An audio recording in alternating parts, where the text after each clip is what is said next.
All right, what's happening, everybody? Monday night is in the books. Week 3 is concluded with an absolute game from Jayden Daniels. Bengals come up short, move to 0-3. The Bills embarrass the Jacksonville Jaguars in Buffalo. We're going to touch on both of these games, a couple hot takes, and then preview what we're going to be talking about later in the week. So before we get into it, like and subscribe, comment down below what you feel, what you believe, and what you don't believe. So without further ado, let's jump on in. Let's just get this out of the way. We'll save the most exciting game for last. The Buffalo Bills absolutely dismantled the Jaguars tonight in Buffalo. Stadium was rocking, helmets were popping, and touchdowns from Josh Allen he was dropping. My man, this guy, when you think he can't get any better, he just puts his team on his back and it looks effortless at times. And it feels like him and Mahomes are on a separate level than the rest of the quarterbacks. This isn't taking anything away from Lamar, from Herbert, from Burrow, even from Hurts at times.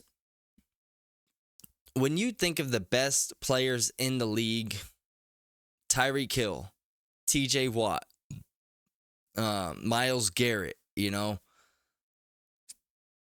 those are some names that come to mind. But when you think of absolute game-changing, we're going to put the ball in your hands and we believe that you're going to win the game 9.5 times out of 10, only 2 names really come to mind. And that is Patrick Mahomes and Josh Allen. And it feels like on a week-to-week basis, these guys will go on different streaks and they'll kind of toss it back and forth of who's the best player in the league right now. We see Mahomes go on a stretch for a few games where he's just lights out. And Josh Allen will do the same thing. And that's why it's so much fun when they play each other, because you know that you're watching the 2 best players in the league duel it out, and may the best man win. It has so much nostalgia back to Brady versus Manning, except these guys are even more exciting because they can do it on the ground. They can do it with their improvisational skills. It's so fun to watch. And, I feel like we've kind of grown numb to it with Patrick Mahomes a little bit. We haven't seen him make these jaw-dropping plays, that we saw his first few years in the league where he was just scrambling, F it, Tyreek's down there somewhere moments, or when he, gets out of the pocket and he just throws an absolute slinger to Travis Kelce over the middle. He's really been doing a lot of, I'm going to do whatever it takes to win. And if that just means making the smart QB play, then that's fine. But with Josh Allen, the thing that is different is he doesn't have an Andy Reid. He doesn't have a Travis Kelce. He doesn't have, a Tyreek Hill that Mahomes used to have. He had Stephon Diggs, but for the most part, they never have a run game, which is starting to change, which is why I believed going into the year and seems to be solidifying that thought that this Bills team is different. It always felt like the Bills solely rely on the right arm and on the left and right leg of Josh Allen. And tonight, where there was really no question going into it that you thought the Bills were going to win, you were wondering how much intensity would the Jaguars bring, considering they're on the brink of, going 0-3. You thought maybe this could be a game, but it was clear from the first snap that the Bills took, the Jaguars didn't stand a chance. And almost no team does stand a chance because they don't have another quarterback that can go toe-to-toe with Josh Allen except for the Chiefs. Another game where he gets 4 touchdowns. The guy that I'm playing in fantasy has him, and I was already going to lose, but 38 points in the first quarter. Absolutely ridiculous. And he didn't really have to do it with his legs tonight. It was pretty much just efficient passing over the middle, some nice sideline passes. Let the guys get out in space and do what they need to. This guy's a horse, and I think we've seen a little bit this year that, one, they're not trying to solely rely on Josh Allen, which is not a problem because it's been very successful for them in recent years. But you do want to save him a little bit for the playoffs. And I know that's not the mentality that he takes. He wants to go out there. He wants to put it all on the line and get that W for his team. But towards the end of the season, those hits really stack up. And it's lucky this guy's built like an absolute Clydesdale, so he can withstand all of this. Most of the time, he's doling out the punishment. But to see him, I haven't seen Josh Allen in recent years go into these games. It always feels like he's making these incredible plays, but you can see the effort. And now it seems like through 3 games this year, it seems effortless. Like he's just going out there, he's dicing them up, and they're scoring touchdowns pretty much at will. I mean, first game they scored 34, second game again. Now third game they put up 47. 40 of that being with Josh in there. Going into the year, I thought that the Bills would be better than people thought. They lost Stephon Diggs. Yeah, they lost Micah Hyde. Yeah, they lost Jordan Poyer. Lose Matt Milano for the year. It just felt like they got rid of some toxicity. That whatever was going on in that locker room, don't want to put it all on Stephon Diggs. I'm not there. I don't know. But it definitely seems like this team has more of a bought-in feel to them. They had this earlier. A few years ago, where it was like, yeah, this team believes they can get the job done. And over the past 2 years, it's kind of felt a little bit against the grain. I mean, through 3 games, if you're a Bills fan, you cannot be more ecstatic as to how these games have shaped out. You end up playing what we now know is a very feisty team in the Cardinals, week 1, and you slug it out with them. You win 34-28. Comes down to 20 seconds left in the game. So you got the toughness that you can play 60 minutes. And then you come out, you big brother the Dolphins, and you absolutely embarrass them at every level of the game. And then tonight, on Monday night, you made a team that people had hopes for, myself included. And I look like a fool on that take now. I thought the Jags were going to win the AFC South. That's embarrassing. I'm ashamed that I had that thought. I should not have put the belief in that team, even though they have good skill at a lot of levels, on their team. I'm not sure what's really going on, so we're going to, put a bookmark in the Bills for right now, and we're going to dive into the Jaguars. After the Jaguars were down against the Chargers 2 years ago in the playoffs, they stormed back, incredible comeback against the Chargers, win a playoff game. And then they came within a fumble near the goal line with possibly beating the Chiefs. Like, let's not forget, that was a very close game until their player fumbled the ball. I think it was Jamal Agnew. Fumbles the ball at like the 5-yard line. Really cost them the game. They were playing really well. Then they roll into last year. They're 8-3 at one point. And then the wheels just fell off. And then the engine came out and the steering wheel broke. Everything just fell apart for them. But they also had some injuries. The offensive line was beat up. Trevor was dealing with some injuries. So you kind of chalked it up to, well, this team started off real strong, but injuries got the best of them. They were a playoff team last year. They came out strong. Some question marks, but there's potential there. Well, in the offseason, they give Trevor Lawrence one of the biggest deals in NFL history. And I'm not against paying your guys. I got no issue with that. Do what you need to do to keep your talent. But let's not act like Trevor Lawrence was some established quarterback coming into this year. You know, he had won one playoff game where really he looked absolutely horrendous in the first half of it, throwing pick after pick after pick after pick.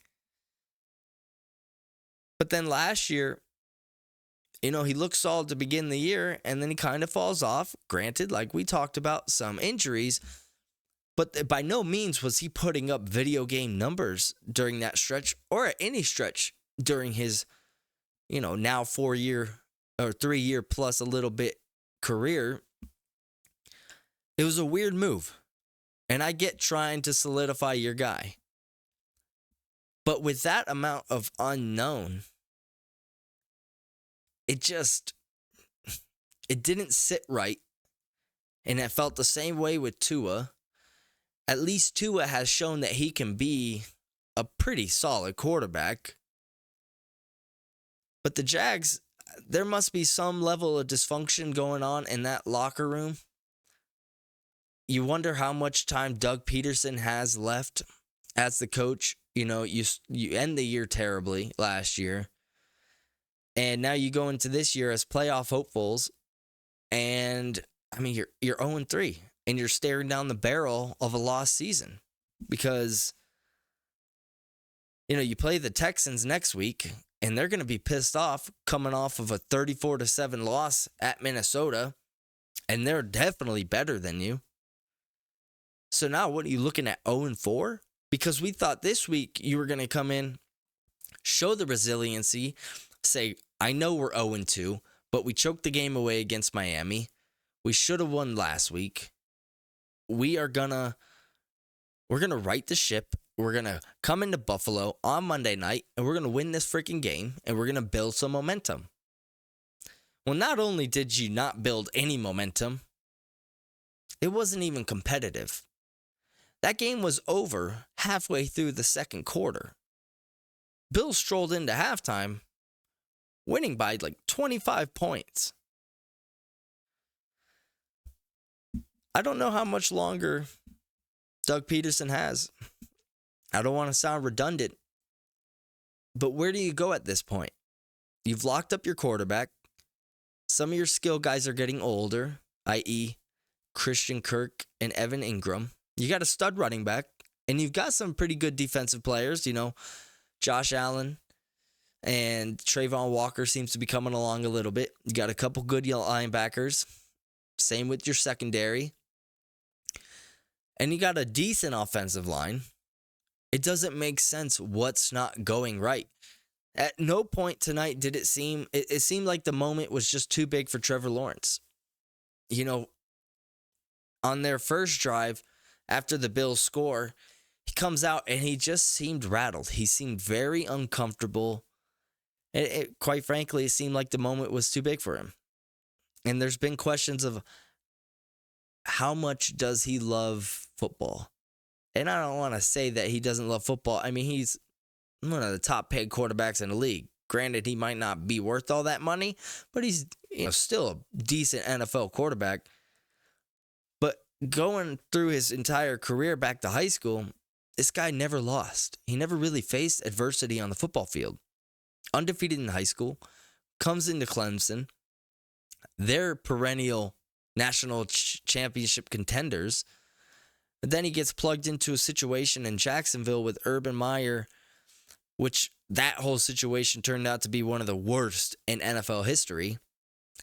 And you seem to start to get it on the right track. But there's just this gear. It's like a car that's stuck between third and fourth gear. It's just revving right now. And when you look at the team, you don't know really where to look because you've got pieces at every level. Something's not clicking. And you got to figure it out fast. Because if not, your season's over. And one could argue it's already over. You're probably going to go 0-4 next week. Then it is. So, Jags, huge question marks moving forward. If you do lose, you got to look to a coaching change. But you don't. Who's in your pipeline? So, that's a topic that I'm sure will get discussed throughout the next couple weeks. Bills, great, strong effort. I mean, you did everything that everything that we expected you to do tonight, you did. And I wouldn't even say we expected you to. We thought this was going to be a decent game. You slaughtered them. You got to feel really good about the Bills. This team feels different. They feel bought in. They feel like a young team that says, we know we got one of the best quarterbacks in the league. And we're playing as the Buffalo Bills. We're going to come out and we're going to beat the shit out of you. And that's how they're playing. And you got to love it. Off to a fast start, which you haven't seen over the past few years. So, good on you. Keep up the momentum. Next week, Sunday night at Baltimore. Should be a hell of a game. Very excited for that one. Moving on to the absolute thriller of a football game. That was the Commanders at the Bengals. Bengals 0-2. Commanders 1-1. They get their first win last week against the Giants. Jayden Daniels very efficient in that one. A lot of question marks with the Bengals. You know, they lay an egg against the Patriots week 1, but then they look very resilient against the Chiefs last week. Easily could have won. You expected them to, turn it around fully tonight.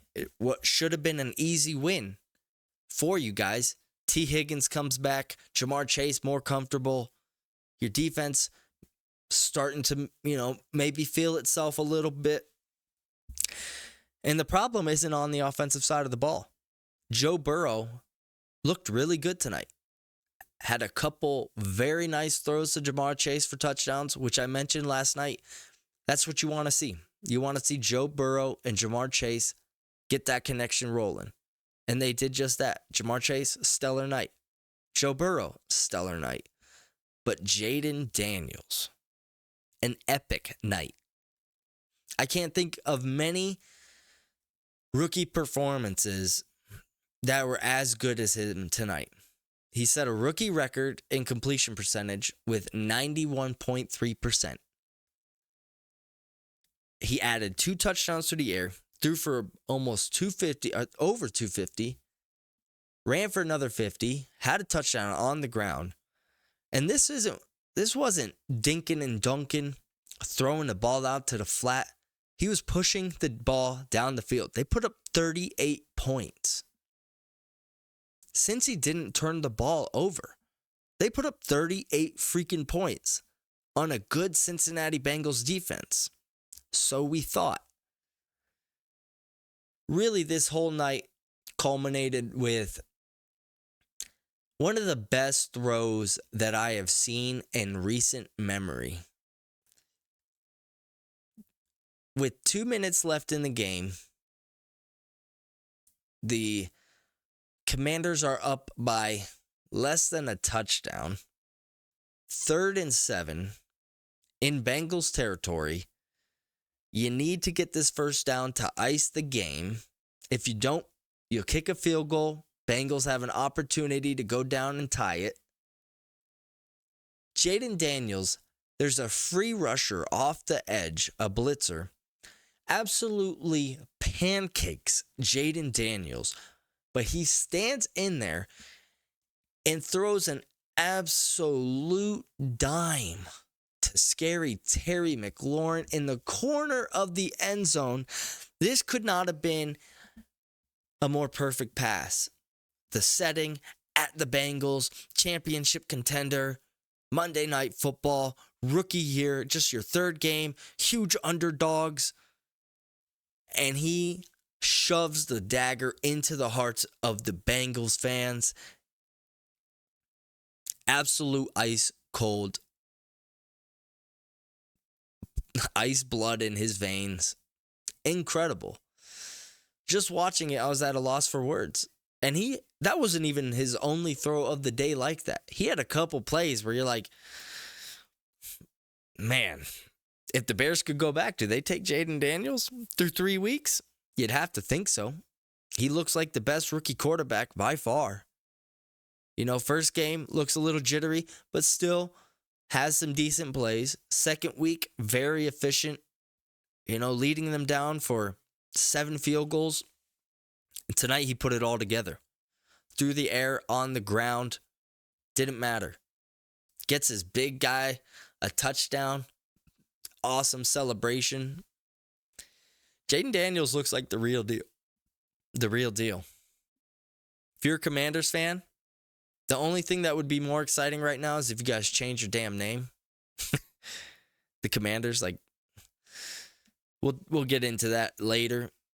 And new uniforms too. Throw that in there. Put that on the Christmas wish list. Jayden Daniels. Game ball. We'll talk about players of the week, but spoiler alert, it's got to be him. And now if you're the Bengals, what goes on now? 0-3. You're in the same boat as the Jaguars, except you guys had more expectations. Do you move on from Zach Taylor? Because now, 6 years into his coaching career with you guys, he's clearly shown that he can't get you guys ready for the beginning of the season. And you guys keep hampering yourselves with these slow starts. It'd be one thing to drop this game to where clearly Dan Quinn had these guys ready to play. But you guys lost to the Patriots as well. So you handicap yourself going further. You had a tough matchup last week against the Chiefs, who you always play well, but you can't go into that game expecting you're going to win. So really, you should have been 1-1 at that point. You come in tonight, you think you're going to get a win. Would have put you at 2-1 if you started fast. Now you're 0-3. You're 0-3 going into the season where we all thought you were going to, take this over the edge and finally get to the Super Bowl and win it and get back to the form that you showed in Burrow's second year. I don't know where you go from here. There's got to be some serious conversations had. Is Zach Taylor the right coach for this team?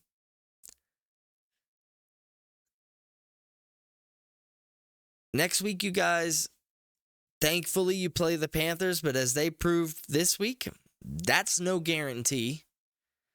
But then you move on to the Ravens, Giants, Browns, Eagles, Raiders, Ravens, Chargers, Steelers. 3-6. Tough sledding. So, outside of that, Dan Quinn, clearly a leader of men, has this Commanders team playing just fast, physical, inspirational football. You got to love what you're seeing from him. And they're 2-1 now. In a division where nobody's shown that they're capable of running away with this. You got to favorite the Eagles, but the Cowboys are in shambles right now. The Eagles still can't seem to figure out their identity, and the Giants just took it to the Browns, and they face off with the boys on Thursday night, and they got some pieces on that team. So it's very much up for grabs right now. You start off 2-1. Great start. Keep it rolling. Hats off to the Commanders. Outside of that, what we're going to touch on this week, we're going to dive into the Steelers' hot start. We're going to touch on Brock Purdy and why I believe he is a elite quarterback. And then we're also going to preview some of the games and look at some of the rookie performances so far this year. Super excited to dive into all of that. Tune into the next video. I'll be posting something tomorrow as well. So have a great night, guys. Hope you enjoyed Monday Night Football, an exciting one. Go Pats. Peace out.